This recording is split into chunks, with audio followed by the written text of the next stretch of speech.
Hello, and welcome back to the Ecclesia podcast, the place where we're going to share stories and conversations about what it looks like to pursue Jesus in a holistic, missional Christian community.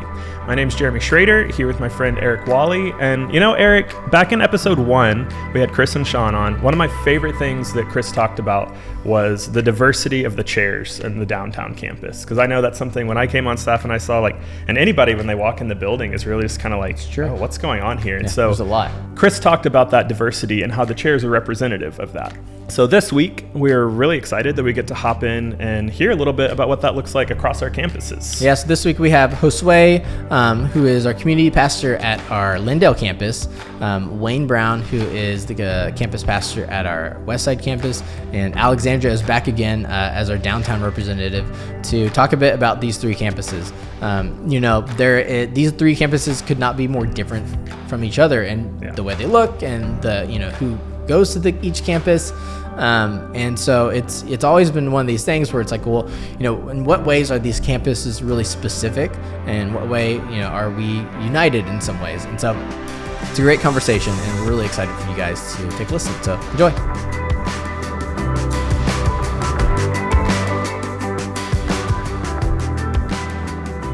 So kind of fun that we get to talk about the fact that we are one church, but we have three really different campuses and in very different parts of the city and different people. So yeah. Which I don't know about you guys, but I consistently get the question of what is Ecclesia? And we're so different already with one campus, or just like the downtown campus. I know it, and as I've experienced it, many of our families have. That's already a kind of hard question to answer anyway. Yeah. And now we have three different campuses, and they're all different. It's just like exponentially harder to get a clear picture of, because we're so many things at the same time. Yeah. Mm-hmm. And I think people have a certain expectation for this is what a church is going to look like in this area and this. Yeah. Mm-hmm. But it's fun to get to do something really distinct and unique. And part of that is hey, we do different things on each campus, and it's not just, it's going to look like this, but it really is meant to highlight and bring out what's beautiful in this part of town, in this section. Yeah. I don't know about you guys. I come from a church culture where everything was organized and tidied up in this box, and for a reason, because we thought people will find security in that. If they know exactly what to expect, they'll bring more people. That was the theory. I don't know if it worked or not, but we would just double down on to the minute of just this happens next, this happens next. From one Sunday to 5 years later, the next Sunday, they almost look identical just because it's boom, boom. And, I'm not knocking that. That's where I came from. Right. And experiencing how church is here and honestly just how the kingdom operates, and everything's different. And like you said, just bringing out the beautiful in other areas that you're not expecting. And I don't know, that's kind of how I describe it, of it's not that, but it's this, and it's just kind of like the kingdom, and it kind of shows up here and it shows up there, and we just have to be open to it. Yeah. I think one of our statements, Houston's holistic missional Christian community. And I love that all of these campuses are in Houston, but Houston is so diverse that each of the campuses look so different. Yeah. I know, especially Lindale, we don't even have services on Lindale, but it's still a campus of our church. What does that look like right now for you? Yeah, and I think this is something I have to answer every day. And it's funny, I was reading this book, and I think it's Christ of the Celts or something like that. But they ask themselves the question of who is Christ for us today? And that kind of resonates a lot to this campus of what are we today? Because it's not, so it's just to give some context. A church building was given to us. So it's not like Ecclesia had plans to we're going to take over the Northside and the Westside. And, eventually it was simply hey, here's this campus. Here's this old, beautiful Baptist church built in the 50s with tons of space. And we put some money in there that we had. And our goal and our plan is just to give it back to the community. So what does that look like today? And so, we don't have services there yet. But we have two existing nonprofit organizations that are killing it. One is an early Head Start that's going to house kids. We have room for 64 kids from 0 to 3 years old, and families are coming in, dropping off their kids, and that's about to take off, and attack poverty. And they do like after school programs and ESL classes. So yeah, so one particular week, it's just about building relationships with these families that are taking ESL classes. And then the next week looks entirely different, of the UCAN Academy and the kids coming in, or just, families that come in to register their kids for the early Head Start are in a certain demographic that they could apply to have their kids taken care of. So we know that it's a family that we want to reach out to, that we just want to not even provide all the answers to, but just kind of say, hey, we're with you. So as you drop off your kid, that's a really exciting time for us as Ecclesia to just be there with them and be like, you're here.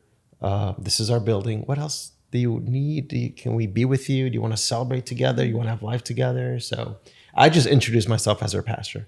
So there's no service yet. There's no Sundays. They come in and like, hi, I'm your pastor. And they're like, okay. So what does that mean? Well, I don't know. What do you want it to mean? You don't even have to, we don't even have services here yet, honestly. But we're just available. We're here for a reason. And I love that newness to it. And I love that. I don't know what that's going to mean. Yeah. I love that. It very much feels like, hey, we've got this posture, and why our logo for so long was just an open hand of both like receiving grace, but also like being ready to just pass it along and extend it, and kind of having that open hand posture of like, hey, we didn't have this grand master plan, but somebody's given us this, like, what can we do with it? What can we make come out of that? So, that's crazy. And it makes me think of like, this place is so unique, and there's so many different things that cross paths here. So would love to hear you talk about like, hey, what does living with an open hand look like downtown? Yeah. I mean, like, we're right outside of the downtown loop, and we're in like First Ward, which is like an arts district. And so we have the artist lofts over there. We have the Harmony House just down the street. So it's a really like interesting cross section of Houston, being so close to downtown. And I think one of the things I love about this campus specifically, because of where it's positioned, is just all of our Nostoi ministry.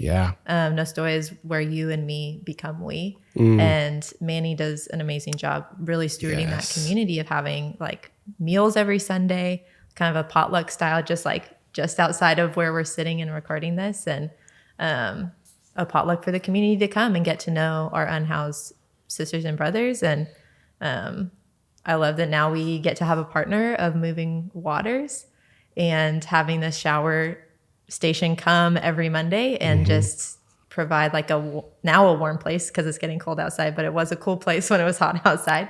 There's like lunch, showers, and barbecues. Like, there's so many things just with that community, because so many people live and stay in and around the downtown area, and even just down the road. So I love that that's one of the things that we get to do. Yeah. That's amazing. And so different from our Westside campus, which, I mean, even just thinking about that place, to get to where that's located, you literally drive by what I would not even describe as mansions. I would actually describe them as castles. They are that big. Totally. And like just a totally different community. But at the same time, filled with men and women, people who desperately need connection to each other, who desperately need God, and just their needs present in a very different way. And it's similar like to the way Lindale came out too. It's like, I think it's a beautiful story of how that campus even came to be, with an amazing man in Jim DeRemus, who was the pastor at Memorial Drive Baptist, and similar, like a dwindling community. But to lead that church and that community to vote to give the property and merge and become a part of Ecclesia. And then to know, hey, like some of those folks, I still see them and we still talk. And it just is a testament to his character and just the humility he walked with, and what a gift it was to work with him for a few years here. But to have a place like that, that's so different. It's a tough nut to crack, to figure out, hey, when somebody's needs are presented so different, like you get to meet our brothers and sisters just down the road, right over there, and their needs are right in front. But still human. And honestly, when you get past all the layers and the masks and all the things, they're very similar. But it's different to kind of get there. But I'm also excited because like you go just on the other side of north of 10, and it's an incredibly diverse community, largely Spanish speaking. And then if you go similar, just south across Westheimer, now you're getting more towards Asian town. And it's again like a really diverse part of the city. So it's kind of nestled in there. You just got to get by all the mansions and castles to get there. It reminds me of like the posture that I hear Chris talk about a lot of like we just want to work with different communities, and it sounds like the way that the campuses have come about, or like we just want to work with like what's there and like see what God has for us in this place and like who's right around us. I know like one of the communities that's right around us downtown is like the Sawyer Yards, and there's a lot of like the art district, and that I know the Ecclesia has had art galleries for as long as since we were on Taft Street, and now over here at 1100 Elder we have art galleries on the wall, and that's really exciting to see like the connection of the community that we're immediately situated in to have and celebrate artists, because I mean, it's hard to make it as an artist, and like having spaces for people to view your art, and especially in the context of a church, to walk in and be like, oh, there's beauty and art on the walls, and we get to celebrate that and highlight that. It's really like a unique and special thing. I love that. Like we've heard Chris say this. It's one of our values, just like everything preaches. And even down to like where we sit, and all the chairs are different. But now like our campuses are kind of reflecting the same thing as our chairs. Of just like it. I mean, we try to at least put the same name up in the building, right? It has some sort of common denominator, but they're so different. And as Chris was talking about who we are as Ecclesia, he brings up the first church, or one of the first churches in Acts, which you had a lady that had a business, right? And she was very successful. So she would probably attend the Westside. Right? Yeah, like a Roman soldier kind of guy, kind of gritty, just doing his job. And maybe he goes downtown. And then you had this girl that just, had a tough life and a little bit of abuse in her past and stuff like that. And I was like, okay, yeah, there's a lot of people like that. And everywhere really, but I could kind of see that demographic there as well at Lindale. And I'm like, okay, this is all Ecclesia. This is all of us together doing the same thing and just coming from different places. And I love that that's reflecting not just on our chairs, but it really everything does preach. So maybe every campus should be different, because it's whatever God's doing that day. I love that.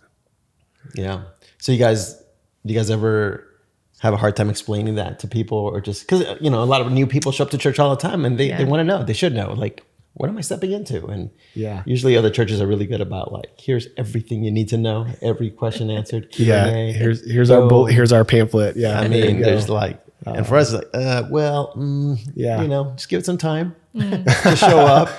You'll meet different kinds of people, and I love that multi-denominational aspect that we have too. It's really cool. I think I try to help people understand, hey, we want a place where you belong, both to others and to God. And then we'll go on a journey together to figure out, what does that look like? But I love that idea, similar to like, who is Jesus today, to understand that there really are some deep theological underpinnings of like, God is still actively involved in this world and still looking to redeem and restore. And so God loves anyone that I'm talking to more than I ever could. And he's already present in their life working. So like, I'm not here to bring the gospel or bring God or bring any of that. I'm here to actually join God in what he's already doing in this space. And it may look different based on where I am and who I'm meeting with. Yeah. That's cool. So I would love to hear a little bit about not just what's happening, but a little bit of like, hey, what's on the horizon for campuses? Like, what are some of the things you're dreaming about or looking to or hoping to do, even if it's just events in the next like 30 days, whatever that looks like. So. Yeah, I mean, it's almost Thanksgiving, like Christmas, Advent time. And so I know that there's a lot coming up, especially downtown, that's happening. I think one thing that we're looking towards as a team and a campus is, how do we situate ourselves in the first ward, and like how do we get to know our neighbors really well? And a part of that is like welcoming people in the community onto this campus and into this building. And so I know we have like our art market and community day coming up at the beginning of November, which we're going to have a bunch of local vendors coming, food trucks, different partners that we partner with, like Houston Welcomes Refugees, and a lot of local artisans. Again, like the art community that we're in, we really want to celebrate that. So I know that's coming up. With our No Story community, we have day after Thanksgiving feast, which is just so fun. Like so fun. Turning this whole building into like a giant Super Bowl watch party, and is it the Super Bowl? No, it's not the Super Bowl, cool. but like lots of football and like So we'll make all the sports ball references. Sports ball, yeah. There's lots of sports ball there's after that day. There's football though, right? Yeah, there's totally football. Yeah, lots of football. Lots of football. Lots of good food and couches. Yes. I just know that people are watching things, and it's amazing, whatever it is. And if you don't watch football, there's also like games and like lots of things to do. It's just time to be with people. I know that you watch stuff and you have a lot of really good food and a lot of good conversation. So fun. Yeah. Well, that might be the common denominator for Ecclesia. Yes, we do like to have fun. We do like to enjoy people. Yeah. And you do that around music, you do that around food, and you bring people together. We also do that around trips.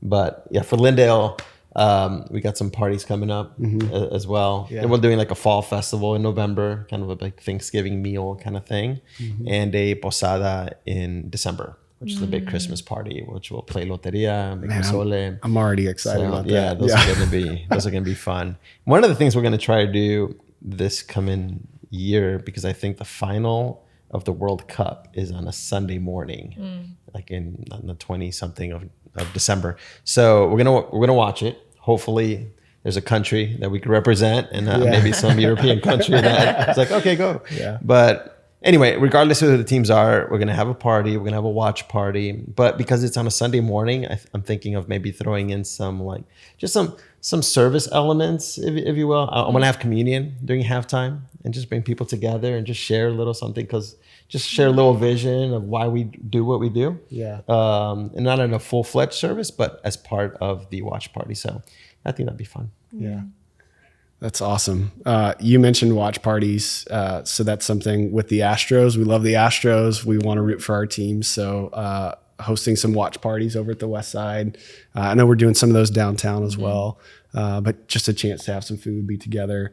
We are hosting some World Cup watch parties. Those are fun because we know the dates and the times. The Astros, it's like, we'll see when the Major League Baseball tells us what time that is. But but it's always fun and just great to get to do that together and planning some food around it. So I think we're gonna watch Wales. I don't remember who they're playing, but Asher's already talked about doing fish and chips that day. So it'll be a lot of fun.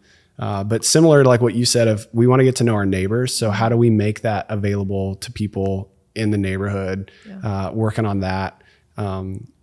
Some other things that I see, this is like way down the road, maybe not way down the road. I hope it's not way down the road, but I notice people just walking in the neighborhood all the time and walking their dogs or going for a run.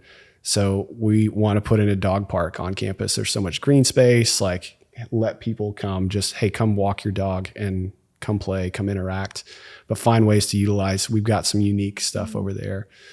So that's it. Wine and bingo was a huge hit. So we don't have dates for the next one, but that was the next question of like, hey, when's that coming? It's coming back. That's going to be awesome. But again, just times to get together and have fun and utilize that space. On Tuesdays, we keep the campus open, come work and play. We'll have coffee. We'll have some pastries, free Wi-Fi, and let the kids play on the playground, do whatever. So that's fun. Yeah, that's exciting. And I haven't even mentioned, we have Paper Co. Yeah. Downtown that's open Sunday mornings, coffee shop to come. It used to be an old paper mill, so it's kind of fun to pay homage to what this building used to be, but hoping that expands in the future. Yeah. But we also have like small groups are starting to meet on our campuses on particular days. And we also have like turning wine into water, which is a really fun like wine tasting event, big charcuterie boards. Yeah. And that's a really exciting time. I think it started from a small group that was like, this would be a fun event to do. And it's just grown and grown and grown. And we've done it for years. Yeah. And another fun kind of unique thing to invite people into at a church. Come to a wine tasting and hang out with some friends and support an organization that is giving people water. Yeah. So that's also really exciting that that's coming up. Hey, we're taking a quick pause from that conversation to tell you a little bit about one of our sponsors. Just kidding, we don't have one of those yet. Probably won't. We're actually taking a brief pause to tell you a little bit about, the conversation we're hearing about is all these different campuses, and some of you may be thinking like, oh, like I want to actually get involved with that.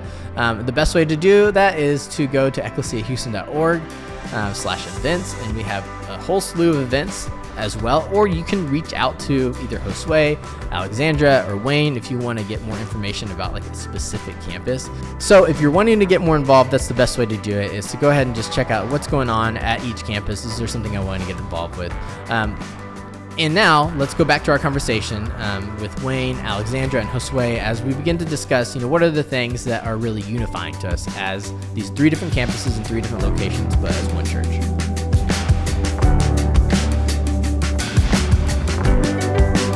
So we're all different demographics, different people groups, which I think is beautiful. One of the things that I so appreciate about Ecclesia, who we are as a whole, is I guess our values or just our attitude or of how we receive people. Yeah. Whether you're showing up at the Westside, downtown, and as I see new families coming into Lindale, it's that same welcoming, you belong, and here's something, I don't know, this might not even be true, but this is something that I'm thinking about as I've worked in different churches, and now that I'm at Ecclesia, how appreciative I am of Ecclesia. Because like no church is going to be like the perfect church for every single person. No. And I've been a part of churches where they kind of try to be. Mm-hmm. We're going to be everything to everybody, and it's just, you're going to fail.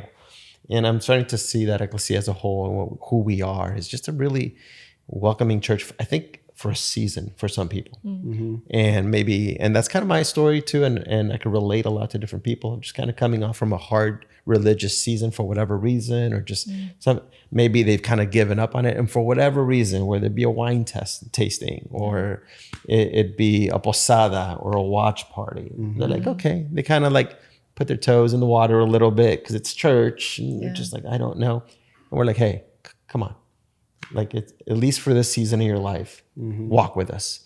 And there's no expectation that you're going to be here for the rest of your life and that you have to give your life over to this organization or this church, or just come. And I've seen a lot of families come through that. And some of them just have to move because they have to move. But some of them are like, okay, thank you.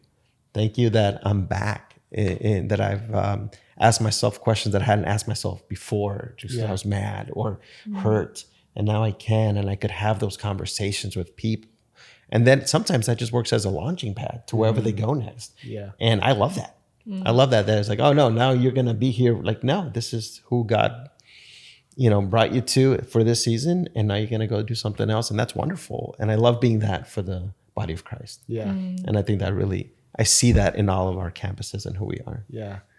I'd be curious to hear how you see, because our campuses are different, but there's a similar ethos, feel. Like, how's your experience of that been?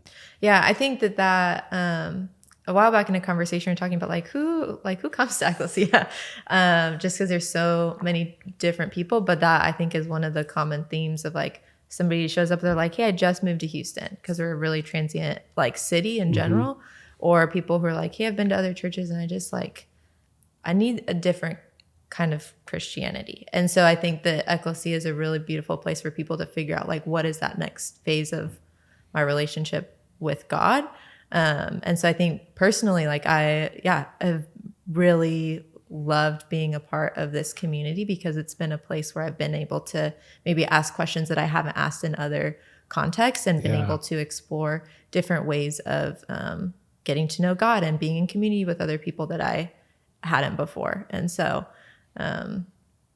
even down to my small group, I came from a Christian context where alcohol was absolutely not. And then now we're at Ecclesia, I'm like, wow, I'm helping people do wine taste testings, and we have a bottle of wine at our small group on Tuesdays. And so it's a different environment from what I grew up in. And so I think it's for a lot of different people, it's a healthy middle ground of figuring out, okay, how can I be a follower of Christ and like live in this world in a really authentic way, and for that to look the same regardless of where people see me or where that is, that this is a place that can help me kind of grow into who that is throughout the whole week. Yeah. There's something about, and I could pick up on it early when my wife Emily and I first connected Ecclesia in 2008, but there's this idea that this is accessible for anyone, and we're going to do that. And it doesn't mean that it's going to be ultimately for everyone, but this idea that if you just showed up and you've never been to church before in your life, we're going to talk about things in a way that like I don't have to have an insider language. Yeah. I don't have to have all kinds of history and context, but we also draw on a global Christian history and rich tradition that then also opens things up so that, hey, there's a lot of different ways to practice this faith. And so let's not put extra obstacles in somebody's way of like, you have to practice faith this way. So if you don't behave in this certain way, like you can't do that. And so I think like alcohol is like one of those clear examples, but that idea of how do we explain this so that anyone who's a human being can understand it and participate. It's honestly, sometimes it's hard because like when I get up to do communion, I'm like, I got to say all these instructions every time. And it's a lot, but it's because we actually want everyone to be able to participate. And I see that there's a value of, we're going to tell stories so that like everyone can connect to it. So that for me, and I feel that at each campus of, hey, however you got here, we're glad you're here. And like, we'll journey with you for however long that is, whatever that looks like. Yeah. I think one other thing that we share is that I may see as like distinct from other kind of church communities is the agility of Ecclesia. I feel like that's a really key part. How fast agility is. I don't know. But just the fact that like we're a church that wants to move towards people in crisis, whether that's personal or global or local, that I think that that's something different. And just being able to have a church community that's like, yeah, we want to be there too. Yeah. And like, what are we doing? This is happening. How can we act and respond? I think that agility is something that is also a unique core feature of like what unites all of these campuses. Yeah. I love that. Yeah, when I first got hired, it was right before Harvey. And so Harvey happened, and I expected, a response of like, let's pray, maybe send a gift or something, and let's go back to business as usual, right? Because we got a church to run. But we converted this whole space into a warehouse. Yeah. We got in donations from all around the world. We had teams. We were housing teams from all over the country at the Westside campus. We were gutting houses, and not just for a weekend, but for a season. Yeah. And I just thought like everybody's job description changed. I remember Chris saying something like that, like your old job description doesn't matter anymore, guys. We are going to take care of our city. And to your point, I love that agility of that pivot of like, this is what God's going to have us do right now. I thrive in that environment. I think it's so empowering too so that was on a macro level, obviously. I mean, our whole city was underwater. Right. But even like, I love that empowers families that come here of like, yeah, you do that in your neighborhood. And we'll try to get behind you too of just like pivot to where the need is. Yeah.